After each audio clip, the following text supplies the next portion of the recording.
It's a season of cultural confusion, changing values, and endless noise. The world is broken into pieces, but where others see division forever, God is cultivating creators of connection, bridge builders. Welcome to Becoming Bridge Builders. Reverend Dr. Keith Haney will be your host throughout this journey. This podcast is for those who feel stirred to lead well with wisdom, courage, and radical compassion. We address culture's hardest conversations each week with biblical common sense and focused clarity. Our goal isn't just to win debates. Our goal is to stand in truth, offer radical grace, and actively build bridges of trust wherever you are. It's time to stop watching from the sidelines. Let's build together. Grab your blueprints.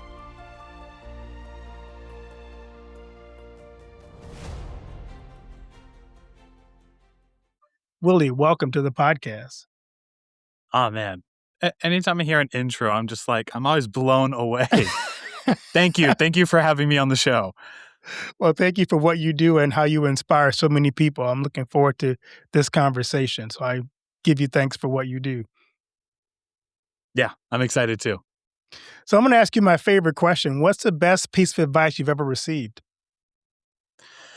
Best piece of advice I've ever received. Early 19 years old, I heard it from one of my leaders. And they said, if it's important to you, you'll remember. Mm. And man, that stuck with me ever since then. Because it's not the instant I'm going to forget something. Because man, I have dyslexia. I forget words all the time. Doesn't mean they're not important, right? Right. But the things that matter most, that stick around and are more consistent, you're going to remember them if they're important. And if over time you start to forget them, then they weren't important in the first place. It's true. That's very, very true. As I get older, I forget things all the time too. And again, they're not because they weren't important, but it's like my brain can only hold so much information. Yeah. So for a long time, you hid your dyslexia. And can you take us back to the season when you did that look and how did that feel for you when you were going through that? Yeah. First grade is about the time I got diagnosed, 6 or 7 years old. And if you can imagine, this super adventurous kid, loved being curious, playing with his friends, then got this diagnosis of this challenge with reading and speaking. And then all of a sudden, over the next couple of years, school grades, the reading levels kept going up, but my reading levels never met it. So in 5th grade, I'd still be reading at a 2nd grade level. And then in class, I was always the last one to finish tests, last one to turn in homework, and I always felt behind. And probably the most impactful thing was every Friday for the last hour of the day, I'd go to a special classroom with other dyslexic kids who we did fun with flashcards and we played games and just a really good time. But to the other kids, they're like, who is this Willie dude going to an extra classroom? He must be a bad kid, or something must be wrong with him. We don't want to hang out with him anymore. So my friends at recess would be like, hey, Willie, we're going to go play football. You stay here and we'll catch you tomorrow. And I'd stand there thinking, what's wrong with me? I didn't change. I just learned something new. And because of that, all of a sudden, am I broken now? Am I going to be able to make any more friends? I'm just being myself and people don't like me. So maybe I got to be somebody else. And you can just imagine a kid thinking like that and how over those next couple of years into elementary and then middle and high school, this curious, adventurous kid slowly became one who was feeling always behind, always had to put up a filter or a mask on his face, and was just surviving. For those of us who don't understand what dyslexia is, kind of describe for us what learning is like for you and some of the challenges you had to overcome. Yeah, dyslexia, simplest of simple things. It's the way we process information. So that it's how we intake it, whether through our sight or how we hear it, how we internalize it, and then how we communicate it out. So the root of the word for dys is difficult, and then lexia is reading. And there's other ones that are like dysgraphia, which have to do with writing, dyscalculia, which is math, but all kind of go under that umbrella of dyslexia. And so having that, man, it's talking about forgetting something. Can you restate that question? Yeah, no, no, it's fine. It's important. I know it's important, but I'd love to hear it again. No, we don't understand. For those who don't understand what learning is like for you, what are some of the challenges you faced trying to understand learning with dyslexia? Yes, thank you. Yeah, no Appreciate it. problem. Love it. One of the challenges is when you have to be public facing and you have to speak out loud, you make sure you don't make mistakes at all. So like in grade school, we'd get in like a half circle and the teacher said, okay, we're going to start here with Timmy. And at Timmy, we're going to work our way around. Everyone read their paragraph and we'll go till I say stop. I wouldn't listen. I would literally be counting the kids until it got to me and then counting the paragraphs down. So I knew exactly which one I read. And I would practice that thing over and over again, making sure I knew how to pronounce the big words, said it just so clearly. That way, when it got to me, I didn't make mistakes. And that was a pattern that kept going up into high school of when I even had friends, but we'd be walking down the hallway and they'd take that turn off to the honors classes. And I'd have to stand there, look at them, and then walk 3 doors down to the regular English class to where nobody wanted to work. No one wanted to be there. And it's just like, I feel smart. I know I'm capable because I can read, just takes me a little longer. I can write, it's just my hand isn't as fast. And I can speak, words sometimes gets jumbled up in my mouth. But because of just how the traditional school system is, there's a big emphasis on reading and memorization and speaking. And because of that, you got this kid who feels challenged throughout his entire grade school levels simply because the things that mattered the most were the most difficult for him. So what was a turning point in your life where you decided to stop hiding it and to own it? Halfway through college, I was switching from my accounting degree to business management. I came across a statistic that said 95% of CEOs read 50 or more books a year. And I thought that'd be pretty cool. Pretty cool to be a CEO. So if this statistic says that they're reading, then I guess I got to read more. Ain't no way I'm reading 50 books, though. Way too impossible. But 12 didn't seem bad. Like 1 book a month, I think I can do that. At least a lot easier than 50 books. So I went to my bookshelf, grabbed the smallest self-help book I could, a book called Rich Dad, Poor Dad by Robert Kiyosaki. Great book, by the way. And started to read chapter 1. And it was there that I started learning about what business was, what entrepreneurship was, and the finance and psychology and all these things in the personal growth and self-development industry. And my thoughts started to change. That my entire life, I always thought it was this black and white of whatever I believed in, it was this way or that way. But as I was intaking everyone's information and their experience, it was so much gray area. And so as I was thinking about my beliefs, not black and white, but in this gray area, dyslexia was one of the ones that came up. And I thought, okay, if dyslexia sounds bad to almost everybody who hears about it, there has to be something good to see. So I typed in Google, what good things come with dyslexia? And an article popped up and said 9 strengths for dyslexia.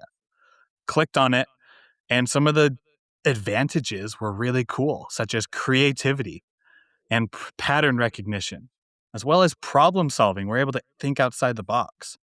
And even though there's this myth of bad communication amongst dyslexics, we're really good with the sympathy and empathy side because we know what it's like to go through a challenge.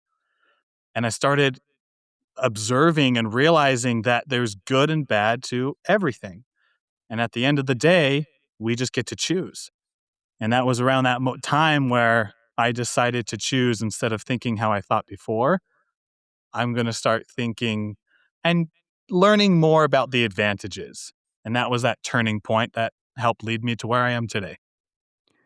So you had that turning point, but then now you got to step out into the public. What were some of the fears you had to overcome stepping out publicly and acknowledging it?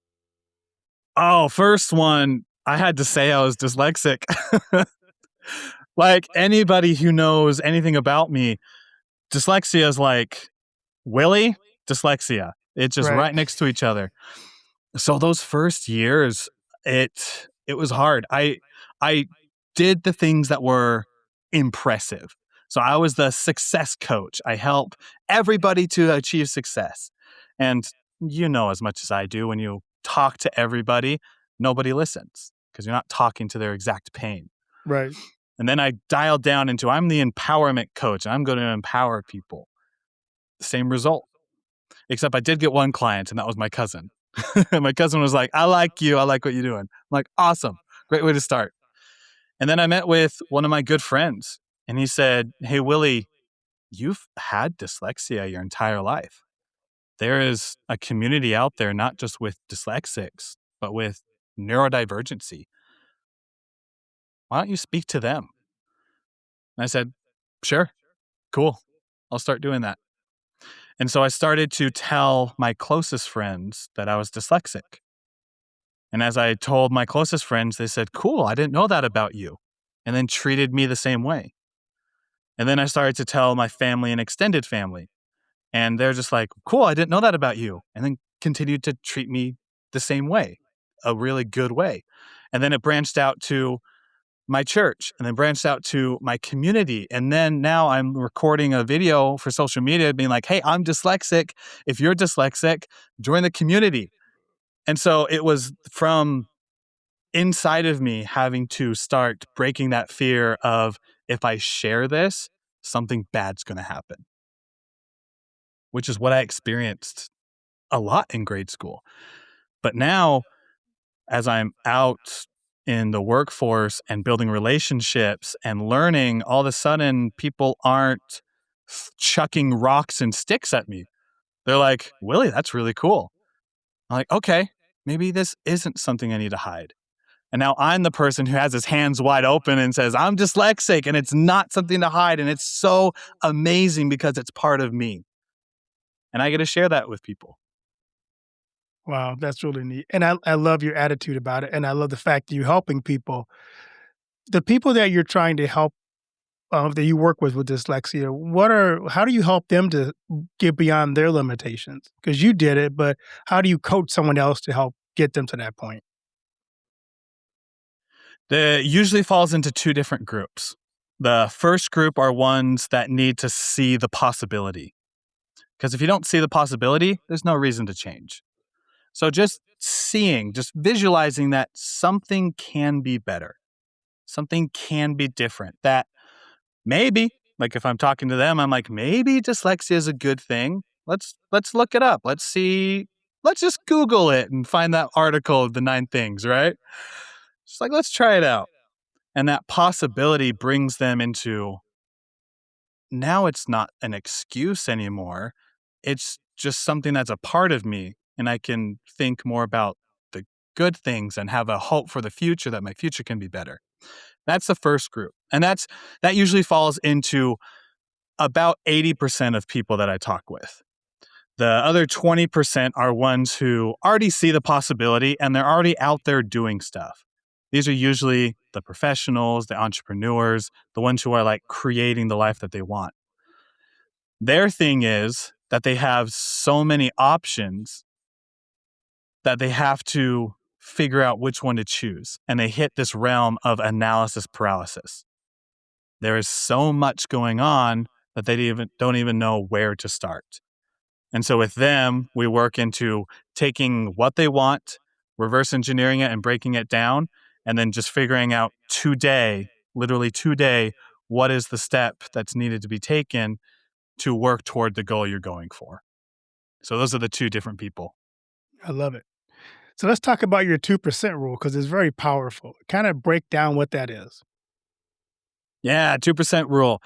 If your goal is 100%, like little progress bar of completion, that check mark, dyslexia for that one, check mark box item, then it's taking that and taking 2% action each day to work towards your goal.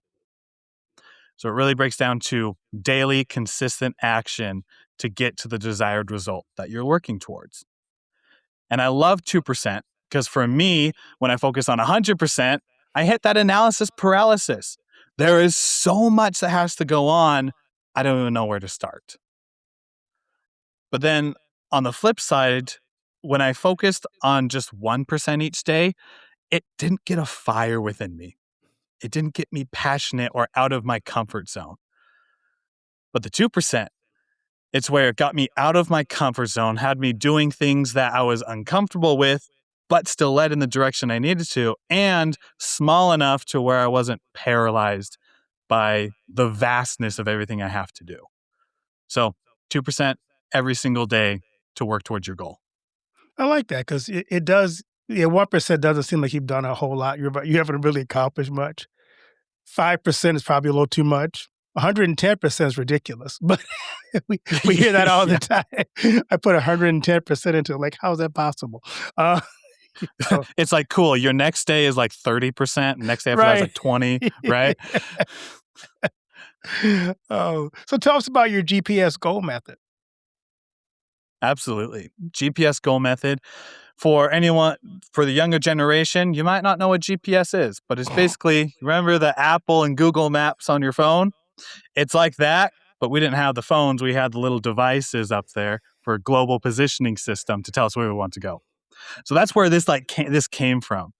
But if you it breaks down to an acronym of G for get clear, P for plan or plan it, and then S for start now. So the G for get clear, you open your Apple or Google Maps, it asks you for two things. First thing is, where are you wanting to go? What is the destination, the dream, the goal, the finish line, the Northern Star, whatever that is? Where is it that you want to go? And when you know that, the second thing is, where are you at right now? And if you know where you're at right now and where you want to go, then you have a direction that you can head. Now you go to the next one, which is planet. And I'm not talking Jupiter or Saturn. I'm talking plan, space, it, right? Once you have that goal, we're going to reverse engineer it backwards. So if you've ever been to a restaurant that has a little kids menu and they have the little mazes on there, anytime I do that with my kids, I always look at it and visualize it from the top all the way back. So when I finally put crayon to paper, I can do it flawlessly. And that's what we got to do with our goals. You take what you're working on and you visualize it backwards to create the blueprint and plan. Because when you do that, it's going to hit milestones along the way. In my experience, when I start out front and look forward into the future, there are so many options. But when you start in the back and then work towards where we're at, it becomes a lot clearer on what needs to happen. So we create that plan. And then the last one, which is S, is start now. And that goes into the 2% rule. But really, it comes down to what is something that you can do today to work towards your goal. And that's the GPS method. I love that.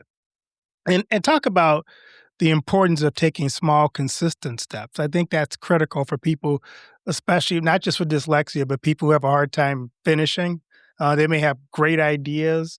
I heard somebody say that, there are a lot of people who have great ideas, but the difference between the person with a great idea and the one who succeeds is the one who actually did something with. So how do you talk about the importance of actually being consistent with your steps?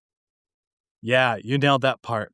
So imagine with me, you're going from, if you're in the US, you're going from Texas to California. You're headed to Disneyland. So you jump in your car, open up your phone, you put in, I'm going to Disneyland. Put in where you're at, I'm in Dallas, Texas. It's cool. Click directions. Gives you the perfect route that you need to go. And it even gives you some alternatives to take.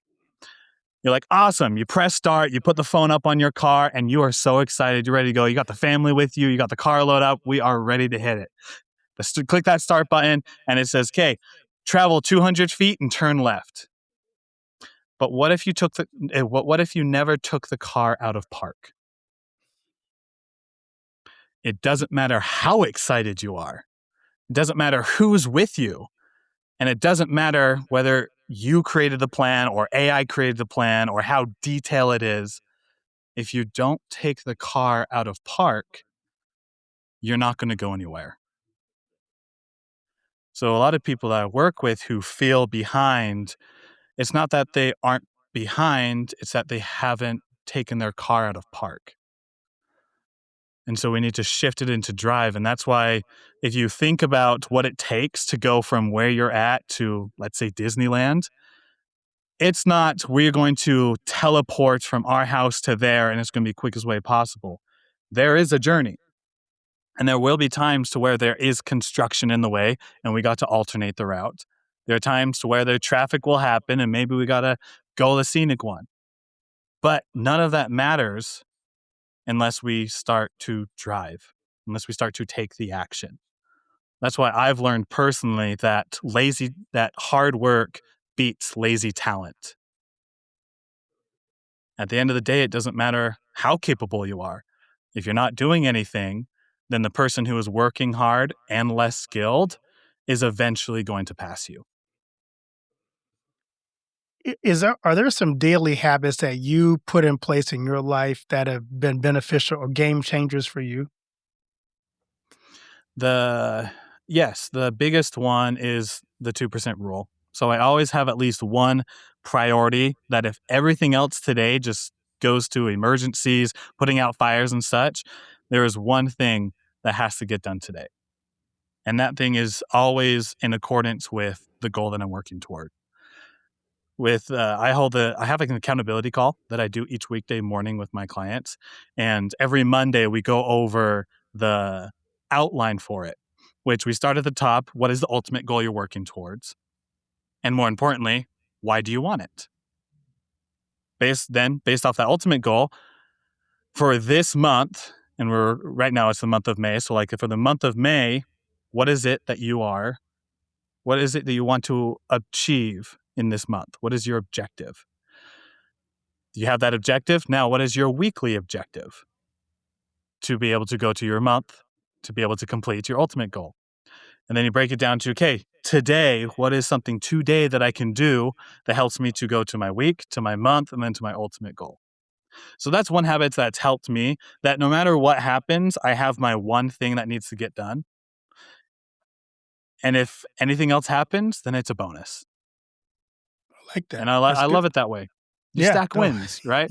It's really cool to have I did one thing and then had 3 or 4 bonuses rather than saying I have a to-do list of 10 things and I only got 4 out of 10 done. Same effort, same accomplishment, but it's the way that we think that's between I got a lot of wins today versus, man, I didn't even get half of my list done. Speaking of the way we think, what is one thing that most people misunderstand about people who think differently with maybe dyslexia? That it all comes down that everyone's the same. Mm. That would be the biggest thing. Specifically with dyslexics, one of the biggest misconceptions out there is that all dyslexics read backwards. That's not true. For some, yeah, for sure, they read backwards. But for most, it just depends on the person, depends on the severity of it, and whether it has to do with speaking or spelling or writing or reading or math or whatever it is. It depends on the person. So categorizing it into this box of you are dyslexic or ADHD or autistic or neurodivergent. I think that's one of the biggest poisons, I guess you could say, unseen poisons in the world today, is that you don't take enough time to research what it actually is. So when it gets brought up, it's uncomfortable to talk about and you don't know what it actually is. Because in reality, everything has its good and everything has its bad. And we get to choose on what we get to focus on. But none of that can come if we don't know what it is. Do do scientists know or doctors know what is the heart of this dyslexia? Is it a birth thing? Is it a learning? Do we know exactly kind of where a lot of dyslexia comes from? So it's a learning disability. It's a learning type thing, but we know a lot more than we did like a couple decades ago about Yeah, it, which is it was great so and mysterious when I fantastic. was a kid. Yeah. Yeah, but today it used to be that it's just genetic. That if your parents have it, then you have it. But there's dozens upon dozens of cases to where families who don't have it all of a sudden has this kid who's dyslexic. So not that I've seen in research wise and that I've seen recently of just this is the one thing, but genetics plays a role into it. The way in which we learn, whether it's like music or textbook reading or hands-on or like that different way, that also can play a role into it. So there's different aspects that all lead into it. But again, it's kind of like categorized under that umbrella of this is dyslexia. Right. So this podcast is about building bridges, and you've embraced dyslexic people, helping them connect more. Tell us what it's been like for you to be able to connect with other people who were dyslexic and be able to pour into their life. Oh, it feels so good. It feels amazing just to see the smile and the light that's on their face, that there is this big elephant that they feel in their inside, this big secret that they can't share. All of a sudden, someone's out there holding their hands open saying, I am this, and it's okay to be this. You see just this burden of relief on their face. One of my clients, a year before we were able to talk again, we first met at a networking event. And he was just another person. So went up and talked with him. He told me about him being in armed forces and doing a lot with the government stuff. And he's like, hey, what do you do? And I said, oh, I'm a dyslexic coach. And he's like, what? That's so interesting. And he leaned in and said, I'm dyslexic too. And I'm like, dude, I'll be quiet because you want to be quiet too, but you gotta say it out loud. That's something so great that you have. And then at the end of it, he sent me a screenshot. So a year later, he sent me the screenshot because we got reconnected. And in his phone contacts of me, he has Willie Blake, dyslexic something. He didn't even remember like I was a coach or anything, but that instant connection of you're dyslexic and I am dyslexic, just he remembered that and was able to jump into our community and just be amazing there. And I've seen him really feeling down about it when we first met, whispering, having it being a secret, to now he talks about it openly.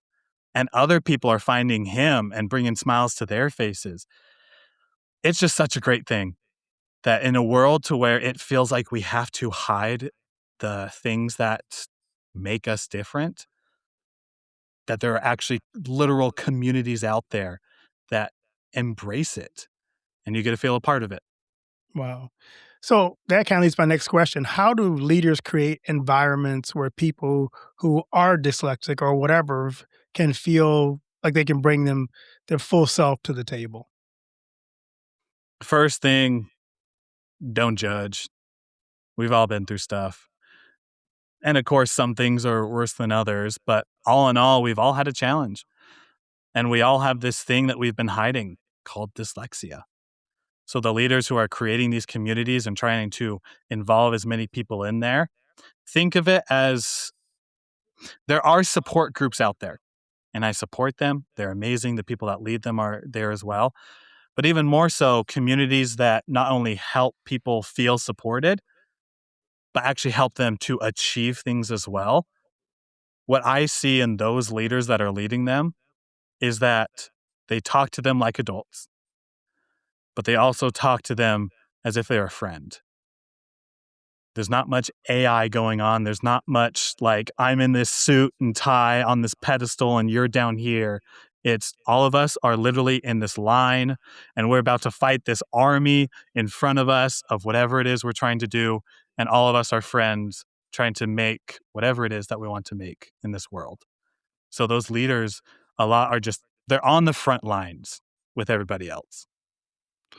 So if someone's listening to this podcast and they're dyslexic and they're in the shadows hiding about it, what do you want to say to them to help them start today to change their mindset and perspective on life? Dyslexia is awesome. There's so many amazing things with dyslexia. Like I said, creativity is one of them. That's why in careers and jobs, art and design, graphics, the actors and actresses, music and architectures and entrepreneurs, 33% of entrepreneurs have some form of dyslexia. Like our ability, more than just these three things of reading and writing and the way that we speak, there's this whole list: creativity, problem solving, patterns, and empathy and sympathy, and being able to see things in different solutions, and just all of them together come into something that we can't heal, you could say, because dyslexia is not curable, but we can embrace it and realize this thing that's been hiding just needs to be seen in the mirror. And it's a pretty cool thing to see in the mirror. So for you who is hiding it, put your arms out and say, I'm dyslexic like I am, because it's an amazing gift that you have. And when you see the amazing, awesome things that come from it, you're going to start loving your life. And even more important, you're going to start loving yourself. Wow, cool. So, Will, I'm going to ask you my other favorite question. What do you want your legacy to be? Oh, man. I didn't talk about my family on here yet. I'm a girl dad, married for 9 years and got 4 beautiful girls, 6 and under. And my legacy is for them. It's for when the time comes that they know that they had a dad who was, number one, kind to people. Not nice. There's a difference between being nice and kind, but he was a kind person. And 2, that if you want something, that they can look to their dad and know that whether I'm there in spirit or in body, never give up on what you want. And then the third one, continue to bring hope for other people. I love it. So on the show, we have a new thing, a surprise question. Pick a number between 1 and 10 for your surprise question. Oh, we'll hit up 4. 4. I usually go extreme, so today I'm going with 4. Would you rather have unlimited sushi for life or unlimited tacos for life? Oh man, why do you have to do me like that? Oh, I'm gonna go with sushi because my wife and I love sushi. We literally have a Google Drive folder whenever we go on dates. We always have to get a Las Vegas roll. Always, those are the best. And then we have to get at least 4 other rolls, and we have a rating system in our phone, best places and such. So sushi is what I'm going with. All right. Well, most people don't pick Tacos are great sushi. too. Tacos are great too, but I'll go with sushi. So, Willie, where can people connect with you, find you, and learn more about you on social media? Yeah, best and easiest place for everybody is to go to my website, coachwillieblake.com. And there you'll be able to find all my socials to connect with me. You'll be able to find the link to the things that I'm working on and that we have community-wise, and then free gifts for people who listen to podcasts like this of ebooks that are very short. I'm dyslexic. I like shortness. Very short ebooks from the blueprint to breaking free and breaking those chains of limitations. Well, Willie, thank you for joining the podcast. What an incredible conversation. Willie reminds us that the things we often hide are the very things that can help set us apart. When we stop running from them and start using them, we begin to build confidence, momentum, and impact. If today's episode encouraged you, take a moment to subscribe, share it with someone who needs to hear this message, and leave a review. It helps us to reach more people who need to grow and are ready to grow and lead with purpose. To connect with Willie, we'll learn more about his coaching, speaking, and frameworks. It's like the 2% rule and GPS gold method. Check out the links that will be in the show notes. And remember, progress doesn't require perfection. It just takes the next step. Until next time, keep building bridges. Willie, thanks for being on the podcast. Thank you.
It's a season of cultural confusion, changing values, and endless noise.